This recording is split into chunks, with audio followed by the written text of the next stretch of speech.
Fees വർധന പിൻവലിക്കണമെന്നാവശ്യപ്പെട്ട് കഴിഞ്ഞ ദിവസം രാജ്യത്തെ ഒരു സ്വകാര്യ സ്കൂൾ രക്ഷിതാക്കൾ ഉപരോധിച്ചിരുന്നു. ഈ പശ്ചാത്തലത്തിലാണ് MP ഇക്കാര്യത്തിൽ സ്വരം കടുപ്പിച്ചത്. ഗത്യന്തരമില്ലാത്തതുകൊണ്ടാണ് രക്ഷിതാക്കൾ സ്കൂൾ ഉപരോധിക്കാൻ നിന്നതെന്നും ഇക്കാര്യം ഗൗരവത്തിലെടുത്ത് ആവശ്യമായ നടപടികൾ സ്വീകരിക്കണമെന്നും തലാൽ അൽ ജലാൽ MP പറഞ്ഞു. വിദ്യാഭ്യാസ വകുപ്പിന്റെ മാർഗനിർദ്ദേശങ്ങൾ പോലും കാറ്റിൽ പറത്തിയാണ് പല സ്കൂളുകളും തോന്നുംപടി ഫീസ് വർദ്ധിപ്പിക്കുന്നത്. വിദേശികളായ രക്ഷിതാക്കൾ തങ്ങളുടെ വരുമാനവും കുട്ടികളുടെ പഠനച്ചെലവും കൂട്ടിമുട്ടിക്കാൻ പ്രയാസപ്പെടുകയാണെന്നും അദ്ദേഹം ചൂണ്ടിക്കാട്ടി. MP-യുടെ ആവശ്യത്തോട് വിദ്യാഭ്യാസ വകുപ്പിന്റെ ചുമതല വഹിക്കുന്ന വാണിജ്യ വകുപ്പ് മന്ത്രി അബ്ദുൽ മുഹ്സിൻ അൽ മുദ്വജ് അനുകൂലമായി പ്രതികരിച്ചതായാണ് വിവരം. ഫീസ് നിയന്ത്രണമടക്കം സ്വകാര്യ സ്കൂളുകളുമായി ബന്ധപ്പെട്ട കരട് ബിൽ അടുത്ത നിയമസഭാ സമ്മേളനത്തിൽ ചർച്ചയ്ക്ക് വെക്കുമെന്ന് മന്ത്രി പിന്നീട് അറിയിച്ചു. അതിനിടെ സ്കൂൾ അപേക്ഷാ ഫോമുകളിൽ മതം മാത്രം ചേർത്താൽ മതിയെന്നും ജാതിയോ ഉപജാതിയോ ആവശ്യപ്പെടുന്ന കോളം ഒഴിവാക്കണമെന്നും വിദ്യാഭ്യാസ വകുപ്പ് നിർദ്ദേശം നൽകി.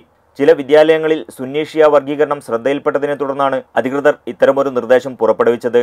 Media 1 Kuwait city.